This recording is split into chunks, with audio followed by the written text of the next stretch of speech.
मैं आज आपको कुछ सिखाने के लिए आया हूं और जो मैं आपको सिखाना चाहता हूं उसके लिए आज मैं पहली बार ग्लेज में खुद की शेयरिंग करूंगा। मैं अपनी शेयरिंग करूंगा। मैं आपको अपनी डिस्ट्रीब्यूटरशिप, जब मैं डिस्ट्रीब्यूटर बना था और मैं कैसे लाइफ में आगे बढ़ा, उसकी कहानी आपके साथ शेयर करूंगा। दोस्तों, मेरा जन्म उत्तर प्रदेश के सहारनपुर जिले में मोहल्ला जाफर नवाज में हुआ था। मैं एक गरीब परिवार से था। पैसों की तंगी का ये आलम था कि जब मैं सहारनपुर में 10वीं पास की तो हमारा पूरा परिवार सहारनपुर से दिल्ली आ गया। मेरे 2 भाई हैं और 2 बहनें हैं। कुल परिवार में हम 7 लोग हैं। दिल्ली में एक एरिया है ख्याला। उस ख्याला में एक मोहल्ला है विष्णु गार्डन। उसमें एक कमरे के मकान में हम 7 लोग किराए पे रहते थे और उस समय किराया था 700 रुपये। मैंने दिल्ली में गवर्नमेंट स्कूल से 11th एंड 12th किया, फिर दिल्ली यूनिवर्सिटी से BSc ऑनर फिजिक्स किया। लेकिन अपनी पढ़ाई पूरी करने के लिए मुझको ट्यूशन पढ़ाना पड़ता था। मैं अपनी लाइफ में हर बात के लिए, अपनी लाइफ में जब भी आगे बढ़ना चाहता था तो हर बात के लिए मैं पैसों की वजह से रुक जाता था। मैं इंजीनियरिंग करना चाहता था तो मेरे फादर ने हाथ खड़े कर दिए कि हमारे पास फीस के लिए पैसे नहीं हैं। मुझे अपनी पढ़ाई पूरी करने के लिए ट्यूशन पढ़ानी पड़ती थी। जिस गली में मैं रहता था, मुझे आज भी याद है, मैं MSc फाइनल ईयर में था और मैंने अपनी MSc छोड़ दी थी क्योंकि मुझे ट्यूशन पढ़ाने के बाद अपनी पढ़ाई के लिए टाइम नहीं मिलता था।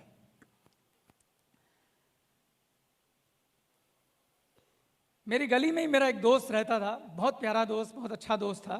एक दिन वो बहुत एक्साइटमेंट में मेरे पास आया कि चेतन, तो हमेशा कहता कि कुछ काम बता, पैसे कमाने हैं, पैसे कमाने हैं। एक बहुत शानदार काम आया, एक बहुत अच्छी कंपनी आई है, तो मेरे साथ चल, हम मिल के वहाँ पे एक बिजनेस करेंगे और बहुत सारे पैसे कमाएंगे। मैंने उससे पूछा, भाई क्या काम है ये तो बता।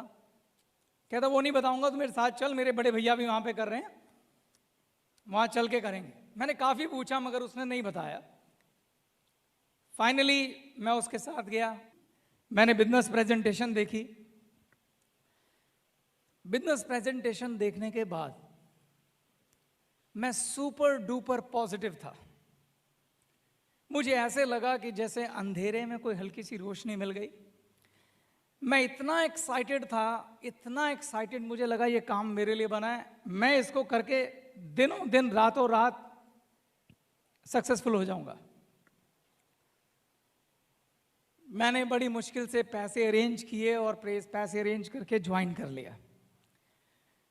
बिजनेस शुरू किया और ये बात जानते हो कब की है? 1999 की, 98-99, 1998। तब नेटवर्क मार्केटिंग, डायरेक्ट सेलिंग बहुत ज़्यादा लोग जानते नहीं थे। उसके बाद क्या हुआ? जैसे ही मैं बिजनेस प्रेजेंटेशन देख के बाहर आया, मैंने पैसे इकट्ठे किए, ज्वाइन किया। ज्वाइन करने के बाद मैं बहुत एक्साइटेड था। मेरी अपलाइन, मेरे दोस्त ने मुझे बहुत कुछ समझाने की कोशिश की जो हम भी समझाते हैं, जैसे कि बाहर इस बिजनेस को एक्सप्लेन मत करना। मेरे को रिजेक्शन के लिए प्रिपेयर करने की कोशिश की। मुझे बोला लिस्ट बनवा लो, एजुकेशन ले लो, ट्रेनिंग ले लो, प्रोडक्ट ट्रेनिंग ले लो, अपने प्रोडक्ट को इस्तेमाल करो। वो मुझे सब कुछ बोल रहा था और मैं एक कान से सुनता था और दूसरे कान से निकाल देता था। जानते हो क्यों? क्योंकि मेरा दोस्त मुझसे कम पढ़ा लिखा था। मुझे लगता था ये क्या मुझे बताएगा, मुझे बिजनेस अच्छे से समझ में आ गया, मैं बस ये ऐसे देखो सक्सेस ले लूंगा। लिस्ट क्या करनी है बना के। आई नो किन लोगों को बुलाना है, करना क्या है, सिर्फ लोग ही तो बुलाने हैं और उनको बिजनेस दिखाना है, वो प्रोडक्ट परचेज कर लेंगे, बस चल गई गंगा। मेरी हालत उस समय उस बच्चे की तरह थी जो बहुत एक्साइटेड, बहुत उत्तेजित, और वो सड़क पार करना चाहता है, उसको सड़क का ट्रैफिक नहीं दिख रहा है, बस उसे पार जाना है। मेरी ये हालत थी। उसने मुझे बहुत समझाया, मगर मैंने वो सारी गलतियां की जो एक नया डिस्ट्रीब्यूटर करता है, और उसका अंजाम ये हुआ कि मैंने 40 गेस्ट, कितने बोले मैंने, 40 गेस्ट इंट्रोड्यूस किए, और उसमें से एक भी व्यक्ति ने मेरे साथ बिजनेस शुरू नहीं किया। 40 गेस्ट में से एक भी व्यक्ति ने बिजनेस शुरू नहीं किया। और अब आप सब लीडर्स बैठे हैं, आप अंदाजा लगा सकते हैं कितना रिजेक्शन मुझको मिला होगा, समझ सकते हैं। वो रिजेक्शन इतना भयंकर था, जब 40 गेस्ट मैंने हिम्मत मार ली, सब कर लिया, हर तरह से जो भी एंगल देता था कर लिया, तो मैंने फिर एक कंक्लूजन लिखा।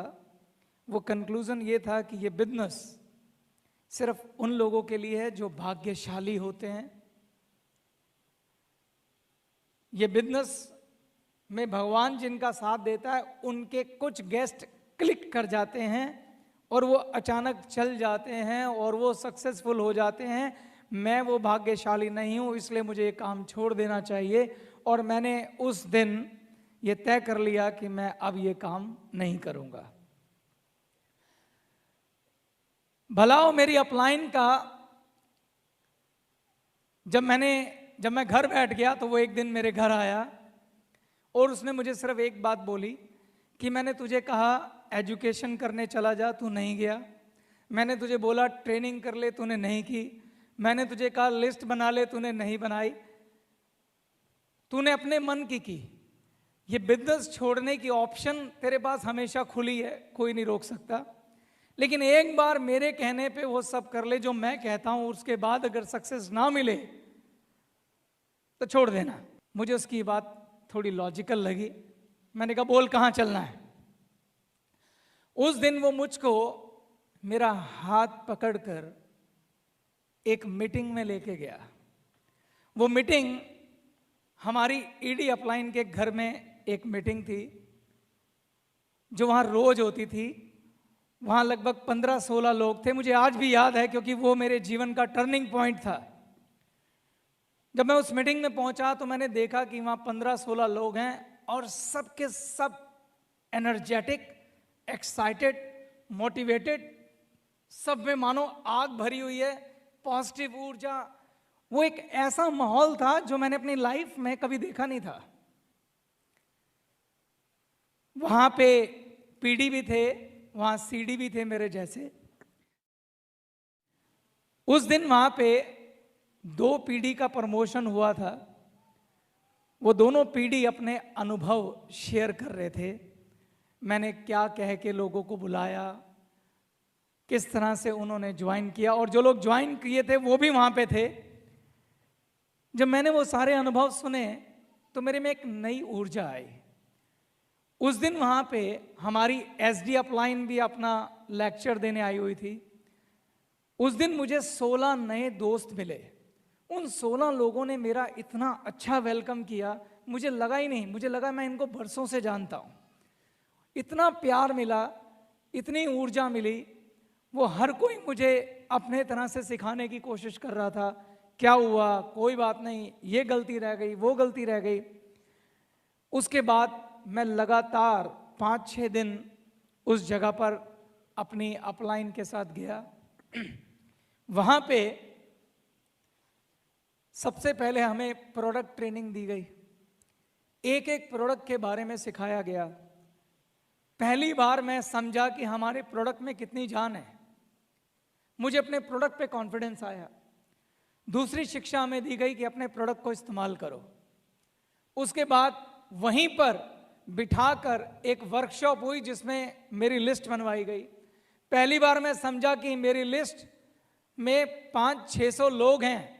उससे पहले मुझे समझ ही नहीं आ रहा था, मुझे लग रहा था मेरी लिस्ट खत्म हो गई। वहीं बैठकर हाउ टू सेल, वहीं पर GIG काउंसलिंग की ट्रेनिंग, और सबसे अच्छी चीज जो वहां होती थी, हर बात के लिए सब लोग अपने अनुभव शेयर करते थे।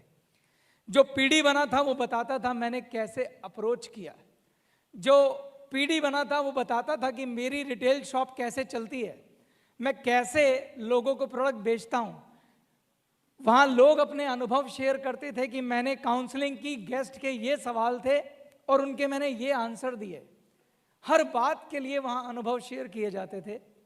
हमारी ED अपलाइन ने पूरा एक पेपर तैयार किया हुआ था जिसमें उसने गेस्ट और कस्टमर द्वारा पूछे गए संभावित प्रश्न और उत्तर दोनों लिखे हुए थे, जो वो अपने तरीके से वहां पे रोल मॉडलिंग करके सिखाते थे।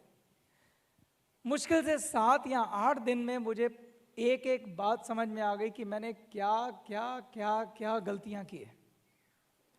उसके बाद मैंने ऑफिस में जाके कंपनी के ट्रेनिंग प्रोग्राम अटेंड किए, बहुत सारे ट्रेनिंग प्रोग्राम अटेंड किए। फिर मैंने एक लिस्ट बनाई अपनी अपलाइन के साथ, और मैंने उसके बाद 20 गेस्ट इंट्रोड्यूस किए। और दोस्तों, अगले इन 20 गेस्ट में मुझे 4 लोगों ने ज्वाइन किया।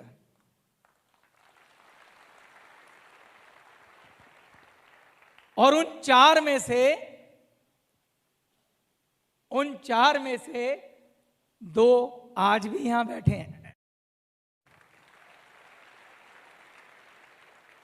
उन 4 में से 2 आज भी आप लोगों के बीच में बैठे हैं। ये बात 1999 की हो रही है। 16 साल से वो मेरे साथ हैं।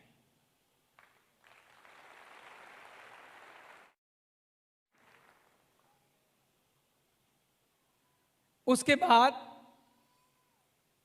मैं जब PD बना, मैंने काउंसलिंग की। 4 से अगले ही महीने में ED बना। जब मैं ED बना तो प्रिंसिपल ऑफ डुप्लीकेशन का फॉलो करते हुए मैंने अपने ही मोहल्ले में एक स्कूल में इवनिंग आवर्स में 2-3 घंटे के लिए स्कूल का एक कमरा बुक कर लिया। और जैसे हमारी ED अपलाइन एक सेंटर चलाती थी, मैंने भी वो सेंटर शुरू कर लिया। वहाँ मेरी डाउनलाइन में अब चूंकि 15-16 लोग हो चुके थे, मैं वो सारे कार्यक्रम वहाँ चलाने लग गया जो मेरी ED अपलाइन चलाती थी, प्रिंसिपल ऑफ डुप्लीकेशन, आप समझ रहे हैं ना। और वहाँ वो सब कुछ होने लगा। और यकीन मानिए, सिर्फ 4 महीने के अंदर मैं RD बन गया।